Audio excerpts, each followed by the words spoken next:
தமிழக மக்களுக்கு வணக்கம். அதாவது சட்டம் அப்படிங்கிறது எல்லாருக்குமே பொதுவானது.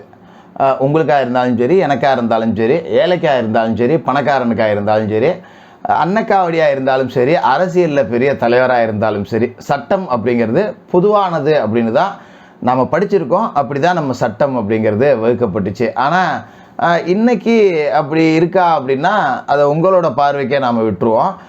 என்ன காரணம் அப்படின்னா, நிலைமை அப்படிங்கிறது இப்போ நம்ம உதாரணமாக ஒரு விஷயத்தை பேசுவோமே, சவுக்கு சங்கர் விவகாரத்தை எடுத்துக்குவோம். காவல்துறையினரை அவதூறாக பேசினார், காவல்துறை அதிகாரிகள் அவதூறாக பேசினார் அப்படிங்கிறது அவர் மேலே வழக்கு பதிவு செய்யப்பட்டுச்சு, கைது செய்யப்பட்டிருக்கார். அது வரைக்கும் எந்த நியாயம், அதெல்லாம் ஒன்றும் பிரச்சனையே கிடையாது. கைது செஞ்ச பிறகு கை உடைக்கப்பட்டது, கஞ்சா வழக்கு போடப்பட்டதெல்லாம் நம்ம நிறையா பேசிட்டோம், அதனால் அதுக்குள்ளே நம்ம போக வேண்டாம். ஆனால் சவுக்கு சங்கருக்கு ஒரு நியாயம், இவனுங்களுக்கு ஒரு நியாயமா அப்படின்னு நம்ம இங்கே பார்க்க வேண்டியது இருக்கா இல்லையா? சவுக்கு சங்கர் செய்ததை விட மிகப்பெரிய சமூக விரோத செயல்கள் தான் யூடியூபர் இர்பானும் யூடியூபர் ரசிகனின் ரசிகன் மணியும் செஞ்ச விஷயம். இந்த ரெண்டு பயல்களையும் ஏன் கைது செய்யலை? இவனுங்க மேலே கைது செஞ்சு கடுமையான நடவடிக்கை எடுத்தாதான் இந்த மாதிரியான யூடியூப் வலைதளத்தை வச்சுக்கிட்டு சில்லற வேலை செய்யக்கூடியவர்கள் இன்னும் கொஞ்சம் அடங்குவாங்க அப்படின்னு நம்ம பார்க்க முடியுது. முதல்ல எடுத்துக்கிட்டோம்னா, நம்ம பிரபல யூடியூபரான இர்பான் கிட்டே இருந்தே வருவோம். தம்பி இர்பான் ரொம்ப சின்ன வயசு, யூடியூப்பில் இன்றைக்கி பல மில்லியன் பார்வையாளர்களை வச்சுருக்கக்கூடிய ஒரு யூடியூப் செலிபிரிட்டி அப்படின்னே வச்சுக்கலாம். கொஞ்சம் காசு அதிகமாக வர்றப்ப மனிதனுக்கு கண்ணை மறைக்கும், சட்டத்தை கூட வளைச்சிடலாம் அப்படிங்கிற திமிரு, எகத்தாளம் இதெல்லாம் வரும் தெரியுங்களா? அது இந்த பையனுக்கு வந்துருச்சோ இல்லை தெரியாமல் செஞ்சுட்டானா அப்படின்லாம் சொல்லிட முடியாது. ஏன்னா இவ்வளோ நாடுகளுக்கு போகிறவன், இவ்வளோ வியூஸு பார்க்குறவன், இவ்வளோ வீடியோஸ் போடுற பையனுக்கு சட்டத்திட்டங்கள் தெரியாமலாம் இருக்கும். இதெல்லாம் சப்பக்கட்டு, நான் நம்ப மாட்டேன். இந்த பையன் பார்த்தீங்கன்னா பல நாடுகளுக்கு போயிருக்காப்புல. இந்த உலகம் முழுக்கவே சோத்துக்கு செத்த ஒரு இனமாகி போச்சு தமிழ் இனம். ஒரு காலகட்டத்தில் ஹோட்டலில் சாப்பாடு அப்படிங்கிறது ரொம்ப அதிசயம். எங்கேயாவது வெளியூருக்கு போனாலும் கட்டு சோறு கட்டிட்டு போகிறது தான் நம்மளோட கலாச்சாரம்.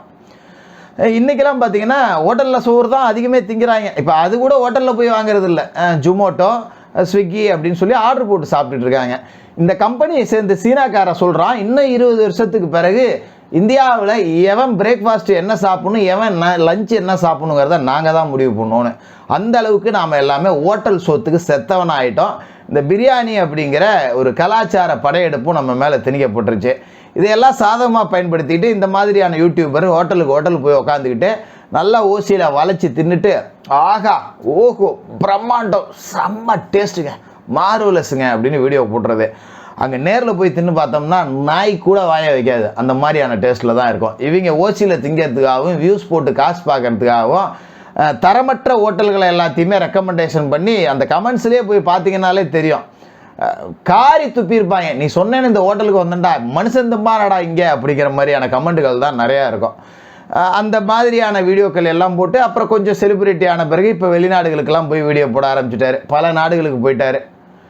வளர்ந்து வந்தால் சந்தோஷம் தான், அதில் எந்த மாற்றமும் இல்லை. ஆனால் இந்த பணம் கொடுக்குற திமிரு இருக்குது பார்த்தீங்களா, அது அடுத்த கட்டத்துக்கு போக வச்சிருச்சு. சமீபத்தில் இர்பானுக்கு திருமணம் அப்படிங்கிறது நடந்தது. அதன் பிறகு அவரோட மனைவி கர்ப்பம் தரிச்சாங்க. அந்த பேபி ஷோவர் அப்படின்னு வீடியோ போட்டு சம்பாதிக்கிறதெல்லாம் இன்றைக்கி சகஜமாகிடுச்சு. வளகாப்பில் தொடங்கி பிரசவம் வரைக்கும் வீடியோ போடுறது அப்படிங்கிறது அந்தரங்கம் அப்படிங்கிற ஒன்றே இல்லாமல் போயிடுச்சு. அதெல்லாம் ஓகே, அது அவன் இஷ்டம். அவனுக்கு மானவரோசம் இருந்தால் அதெல்லாம் போட மாட்டான், இல்லை பரவாயில்லன்னு ரொம்ப போட்டுக்கிறான், அதை பற்றி நமக்கு கவலை இல்லை. ஆனால் இந்த இர்பான் என்ன பண்ணார்னா, காசு இருக்குன்னு சொல்லிட்டு துபாய்க்கு போய் இவரோட மனைவியோட அந்த கருப்பைய ஸ்கேன் எடுத்து வயிற்றில் இருக்கிறது ஆனா பெண்ணா அப்படிங்கிற ஜெண்டரை யூடியூப்பில் வீடியோவாகவே போடுறாரு. இந்தியாவில் தண்டனை அப்படிங்கிறது இதுக்கு ரொம்ப கடுமையானது. வயிற்றில் இருக்கிற குழந்தை, வயிற்றில் இருக்கிற சிசு ஆனா பெண்ணா அப்படிங்கிறத அறிஞ்சு சொல்கிறதுக்கு இங்கே தடை இருக்குது, கடும் தண்டனை அப்படிங்கிறது இருக்குது. என்ன காரணம் அப்படின்னா, பெண் சிசு கொலை. இதில் குறிப்பாக தமிழ்நாட்டில் நிறையாவே நடந்துச்சு. வயிற்றில் இருக்கிறது பெண் அப்படின்னு தெரிஞ்சால் கொன்னுடுவாங்க வயிற்றுலேயே. இது அந்த காலகட்டத்திலேயே மதுரை மாவட்டத்திலாம் 90கள் வரைக்குமே இது இருந்தது. இந்த சட்டம் கடுமையாக்கப்பட்ட பிறகு தான் இந்த பெண் சிசு கொலை அப்படிங்கிறதே குறைஞ்சிது. இல்லைன்னா இன்றைக்கி ஆணுக்கு பெண் கிடைக்காத அளவுக்கு பெண் சிசுக்களை கொலை செஞ்சுருப்பானுங்க. அப்படி ஒரு சட்டம் கடுமையாக இருக்கிற மாநிலத்தில் நீ வெளிநாட்டில் போய் பார்த்துட்டு வந்துட்டு என் குழந்தை என்ன ஜெண்டர் அப்படின்னு அறிவிக்கிறேன்னா உனக்கு எவ்வளோ திமிரு இருக்கும். இப்போ நாளைக்கு காசு இருக்கிறவன் துபாய்க்கு போய் வயிற்றில் இருக்கிறது ஆனா பெண்ணான்னு பார்த்துட்டு பெண்ணாக இருந்தால் சிசு கொலை செய்ய மாட்டாங்கிறது என்ன நிச்சயம்? இப்போ பணம் இருந்தால் மேலை நாடுகளில் போய் இந்தியாவோட சட்டத்தை நீங்கள் மீறலாமா? என்ன லாஜிக் இது? இந்த பையன் மேலே என்ன நடவடிக்கை எடுக்கப்பட்டது? கேட்டால் மன்னிப்பு கேட்டால் விட்டுருவோம் அப்படிங்கிற மாதிரி பேசுகிறாங்க. மன்னிப்பு கேட்டால் விடக்கூடிய குற்றமா இது? அப்படி பார்த்தா சவுக்கு சங்கர் கூட தான் இந்த காவல்துறையினர் அவதூறா பேசின வழக்கில் ஒரு மன்னிப்பு கேட்டிருந்தா விட்டுருக்கலாமே. கோர்ட்டில் மன்னிப்பு கேட்ட சவுக்கு சங்கர் அப்படின்னு வாய்கிலேயே பல சேனல்காரங்க பேசுகிறாங்கல்ல, மன்னிப்பு தான் கேட்டாரு விட்டுறாரு அப்படின்னு பேசியிருக்கலாமே.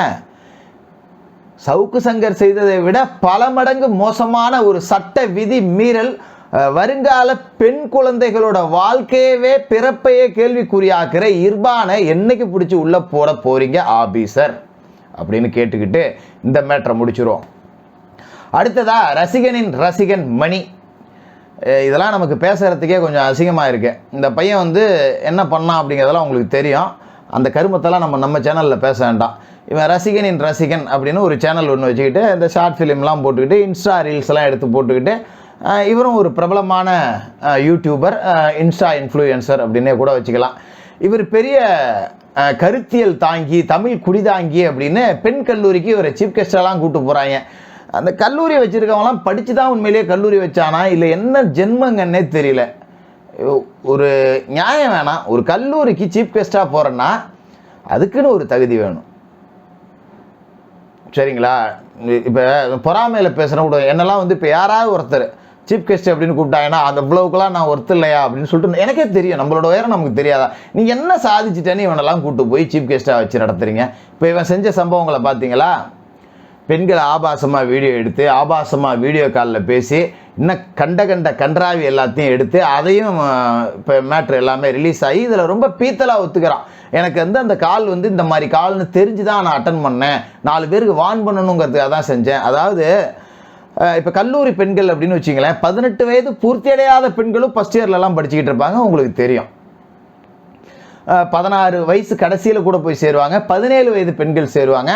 இவன் சப்ஸ்கிரைபர் அப்படிங்கிற பேரில் எந்த அடிப்படையில் இவங்க வீடியோ எடுக்கிறான்? 18 வயதுக்கு மேற்பட்ட பெண்களை, 18 வயதிற்கு கீழ்ப்பட்ட பெண்கள் மைனர், அவங்கள வீடியோ எடுக்கிறதுக்கு இவனுக்கு யார் அனுமதி கொடுத்தா? இவனெல்லாம் போக்சோ சட்டத்தில் பிடிச்சி உள்ளே போடணுமா போடக்கூடாதா? அதற்கு முழு தகுதியானவன் இந்த மணி. இவனெல்லாம் விட்டுட்டு நாம் தேடலாமா? இவனெல்லாம் வந்து இந்த சமூகத்திற்கான ஒரு அழுக்கு. நான் வாடா போடான்னு யாரையுமே பேசுறதில்லை. இவனெல்லாம் பிடிச்சி உள்ளே போடலாம், தப்பே கிடையாதுங்கிறேன். இந்த மாதிரியான சமூக அழுக்குகளை எல்லாத்தையுமே செலிபிரிட்டிகளாக வச்சு கொண்டாடிக்கிட்டு இருக்கிற இந்த தமிழ் யூடியூப் வியூவர்ஸை நினச்சா எனக்கு உண்மையிலேயே வேதனையாக இருக்குது. சவுக்கு அரசியல் பேசுகிறாரு, ஆளுங்கட்சியினர் இந்த தப்பு செய்கிறாங்க அந்த தப்பு செய்கிறாங்கன்னு சொன்னார். இதில் இந்த சைக்கிள் டெண்டர் மாதிரியான விஷயங்கள்லாம் சவுக்கு பேசின பிறகு தான் சரி செய்யப்பட்டுச்சு.